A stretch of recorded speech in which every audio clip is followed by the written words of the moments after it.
blockchain leader FSS IBM Private Limited. Thank you, our moderator for a panel discussion, Shefali Sonpur, Senior Director, Head Insurance Practice, UST Global. Now we can have a corporate presentation on IBM thought leadership. I would request Swati S. Bhide, blockchain leader, FSS IBM India Private Limited, to kindly come on stage for the presentation.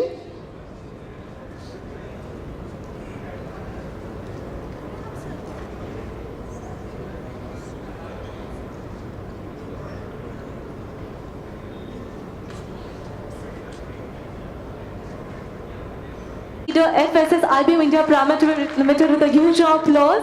She's going to do a corporate presentation on IBM thought leadership. Thank you. Can you hear me, all of you?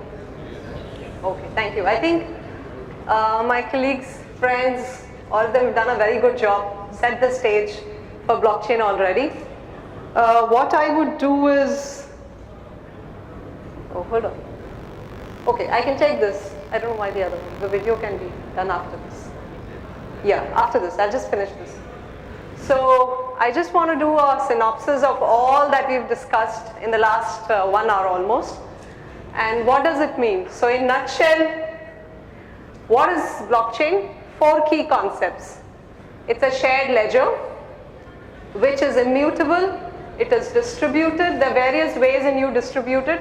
Let's not get to the technology aspects of it, but that's what it is. It's distributed and immutable and final, right? That's a ledger of asset, of a transaction, whatever we call that as. Then is very important is the consensus. So for every transaction that happens on this ledger, there is consensus that you need to come through, and these consensus again could be of various different logics of different platforms. Let's not bother about that, but consensus is very important because you're talking about a transaction in an ecosystem that needs to be confirmed for a couple of participants. It's not necessary again for it to be endorsed by everybody. The third very important again that we spoke about in the ecosystem, again it's about permissions. So my data, what do I share, with whom do I share, and how much do I share. All of that is very important because you're all coming together collaboratively on an ecosystem, and hence that's again one of the key principles of blockchain. And third, obviously, I think in the last discussion we had a lot of discussions about smart contracts. So how does smart contracts bring automation on this trusted platform? So smart contracts are anything that you write, from defining an asset to defining the business logic to defining the workflow. All of that here is done by blockchain. What does it bring in? We talked a lot about reducing time, removing the intermediaries, bringing efficiency, getting the new models that we're talking about, and of course by its pure nature of the security, we're talking about a lot of risk, both from the security aspect and from the provenance aspect, in both aspects, right? I'll just show you a quick example. Can you run this, please? Thank you.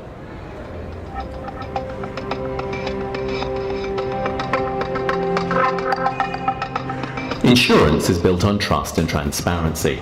From the London shipping merchants of the 17th century to the largest multinationals of the 21st, companies have long sought the protection and cover of insurance underwriters. The term underwriter itself reflects the twin pillars of trust and transparency on which the industry stands.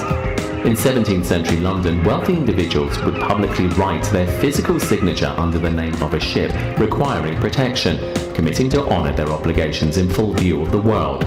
Fast forward to today, and we are working with a revolutionary technology that will radically enhance the level of trust and transparency between insurers and the companies they protect. That technology is blockchain.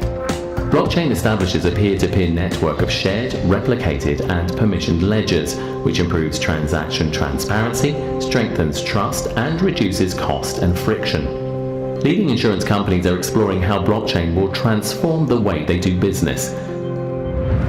Standard Chartered Bank and AIG, a company committed to delivering innovative technology to their customers, did just that.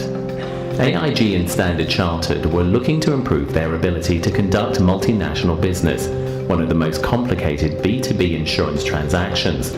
It requires the coordinated management and placement of multiple insurance policies across multiple countries while adhering to local legal and regulatory requirements. They turned to IBM and successfully piloted the first multinational insurance policy using blockchain.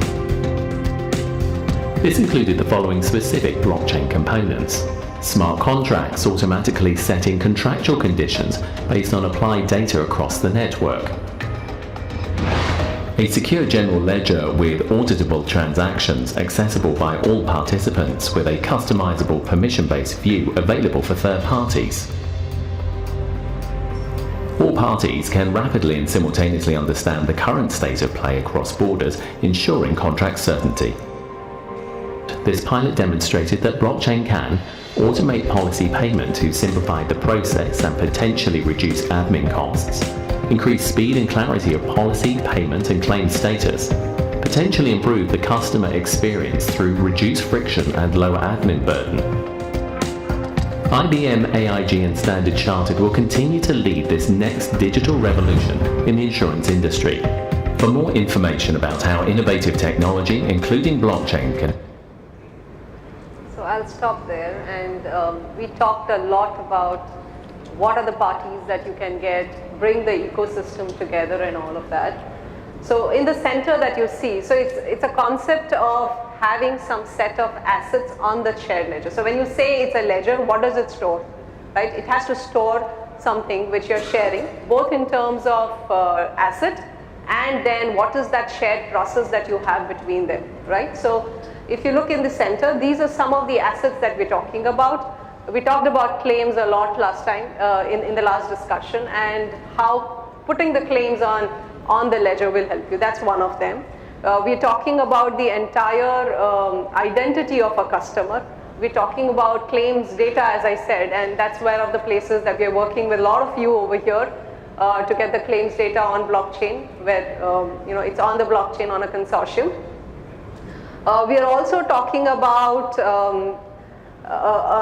the medical information, for example. It has to be on how it can, if it is there on blockchain, how will it help all life, health, insurance and all the other parties that we're talking about, right? So those are some of the things. This is the ecosystem that can be built in, and this ecosystem can expand. You can have, as I said, this is the insurance ecosystem, but you can be part of a lot of other insurance, other ecosystems where insurance is a key part of all of it today, right? So I just wanted to give you a view of that. And then what is the adoption here, right? There are 3 levels of adoption that we're talking about. Adopt blockchain to get a differentiator, right? And that you can do in your own network that you have. All of you have a large network today. You can begin with having it in your own network. The second level to that is saying that I will, I'll create a market, either a consortium or a utility, where a lot of people come together and create these solutions. There are a lot of examples where they're creating a marketplace where it is actually like an app store. You can have a lot of these solutions which either the user or the members or the participants of the ledger can buy and use them. We're talking about that kind of a concept, right? And third is, of course, the network of networks that I talked about, the new business models where all of these industries are coming together. Very simple example, and I think it's close to my heart because it brings a lot of environment issues that we're talking about get solved. So for example, the energy grid that we're talking about, right? How a battery in the car can be used for your electricity at the house. So how do I share my energy from one form to the other? A big drive on tokenization. So this is all can be done by tokenization and creating some level of asset or digital asset out of it. So I create a digital asset out of it. I use it somewhere else, and then how do I pay for it as well? So my payment to either the merchants or for parking can all be part of these tokens. So these are a lot of new business models that are coming up. I'll pause for questions if you have any. Till then I will continue, please. As I mentioned, the same thing, you can have a founder-led consortium, you can have a consortium with a lot of similar parties coming together, and you can have network of networks that we talk about. So this is where we've heard about all of this. I want to summarize that how from beginning of getting the policy to maintaining the policy to claims and to the final reporting, where you can also take care of a lot of frauds and reporting issues there, how you can put that on blockchain with various different assets, right? It can become, and I don't want to repeat again, we talked about operational simplification, we talked about customer experience, we talked about fraud, we talked about liquidity. The moment we are talking about payments being done immediately, the working capital that is getting released. So we talked about liquidity. A lot of those things are taken care of. Now, just to again put back in context, these are some of the assets that you can have on the ledger. Now again, I do want to bring up a concept. It's not necessary everything has to be on the ledger. Another point that I want to make is it's not necessary that you're replacing any systems, right? You have your existing systems, blockchain will sit over it. You will share the data that you need to share. You also have a mechanism of privacy connections by which you can access the data of your any participant that is participating with you in a transaction in a very secure fashion and access the data. So you, for example, your customer data need not be on the ledger. Your customer data can still be with you, and you can have a smart contract which actually tells you at this point in time, I need to access the customer data. The participant or the member who owns that data can actually go through that, give you an authentication and give you an answer. That's all you need to do. So a lot of those things you have, while we design, we think about it, what needs to be on chain, what needs to be on off chain, what are the kind of business models that you want to create, etc. These are some of, again, we talked about so many of them, some of the examples that I wanted to put across. Now I didn't have a slide over here, and I wasn't sure what was the panel discussion going to be like, so I didn't get into much into technical, but I do want to, if you have any doubts of what does this whole stack of blockchain looks like. We talk about a lot of blockchains, what does it comprise of overall, right? So I don't have a slide now, but I can tell you. So the bottom layer, when you say, it is the protocol that you're talking about. So whether it is Hyperledger Fabric, or it is Ethereum, or it is Corda, whatever that is, your bottom layer is your protocol. Then comes the platform over it. Now of course we as IBM, we have a blockchain platform there, but any other platform which gives you a way of being a production ready, enterprise ready, which people can start using without thinking of the security, nitty-gritties of how to install, how to use it, how to configure, without all of those, making it easy for you, and then comes the platform, right? Over that comes the solution. Now sometimes you would have ready-made solutions over it. We mentioned a lot of that, we mentioned B3I, so reinsurance consortium, reinsurance application, I talked about trade applications, etc. So those are solutions over it. It could be a platform. Again, there is a difference between having a platform as a solution, because then you will onboard various people, or there is an individual solution that you can create, which is very simple to any other. So if it scares you of what those technologies would be. So the key technology, yes, smart contract, and that would be various technologies that we're talking about. We use Golang and a lot of others. That is the key one. The rest of them are very simple technologies, whether it is Java, whether it is Node.js, and so of them. So you don't have to worry about that application layer, because it's very reusable except for one component that you need to pitch in, right? Then comes the IoT layer, as we all talked about, of how it feeds into it. So all the feeds that are coming in, whether it is from IoT, whether it is coming data feeds from analytics, predictive analytics and all of that, and the entire cognitive layer, over which your solution can sit in any of these layers. So that's what, if you have any questions on how this whole stack works, and this is common across, irrespective of what platform you use, irrespective of what protocol you use, etc., the stack would remain the same. I have 8 minutes left. I'll take, if you want to ask questions, I'll stop here. I have a lot to share. You can look at them. There's Everledger over here. These are just, okay, the number is wrong. It's not 400, 500, etc. I don't want to do a sales pitch at all. is just there on your board here. I will stop for questions for any other questions that you have. I don't think we got a lot of chance to talk about technology questions if you have any.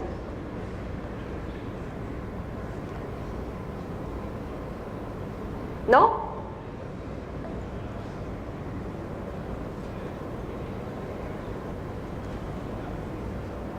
Okay.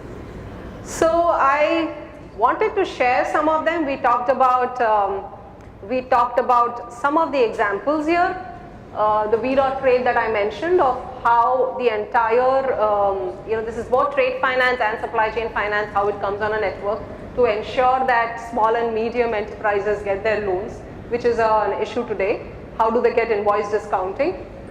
This is what the platform does about here. This is about Europe. Again, an example of collaboration. The global trade digitization that I mentioned, this is again the IBM MERS.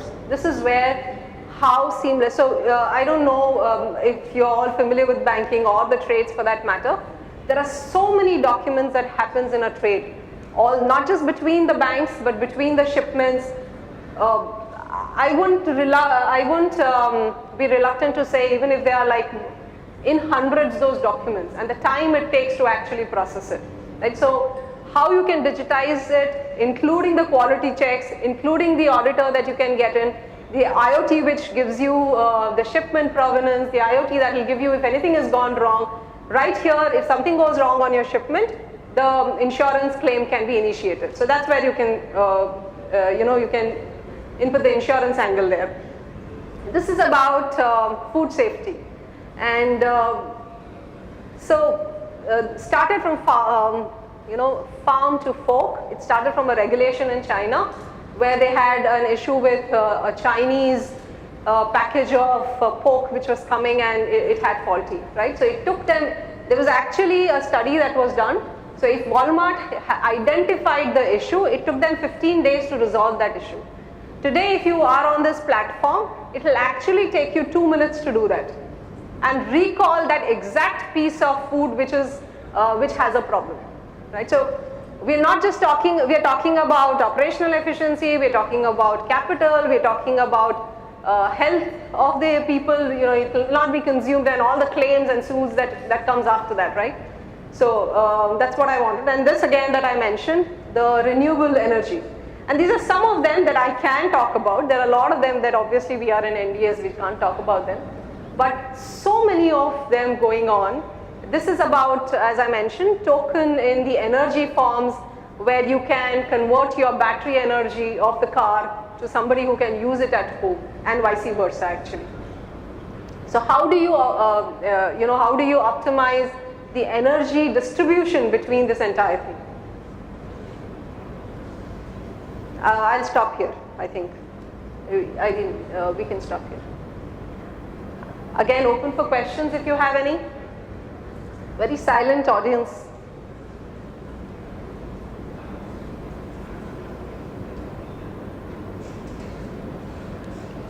Okay. Thank you so much.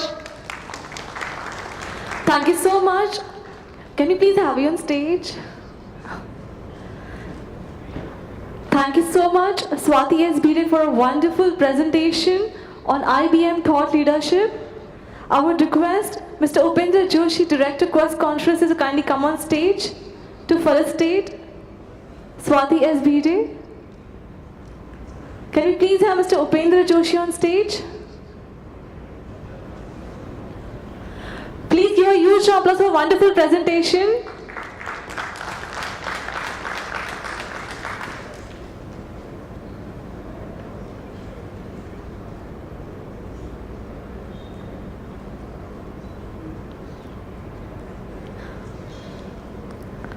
Please welcome Mr. Upendra Joshi, Director, Quest Conferences, with a huge round of applause.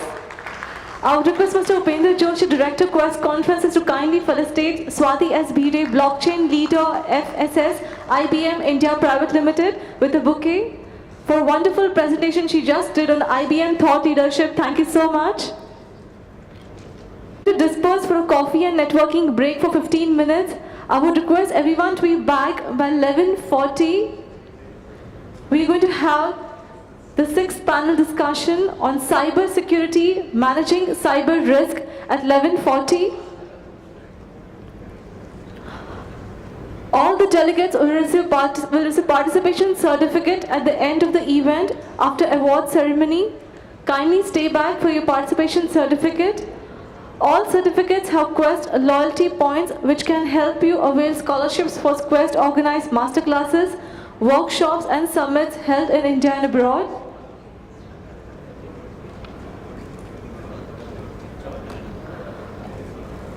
Quest Conferences would like to thank our partners for 3rd Annual Insurance India Summit and Awards 2018, our associate partner New India Assurance, our category partner Unlimit, our Reliance Group company, our corporate partners IDFY, Shriram General Insurance, Experitus, Khaitan Legal Associates, our exhibit partners to the new Waymo, i3 Systems, our media partners BimaBazaar.com, The Insurance Times.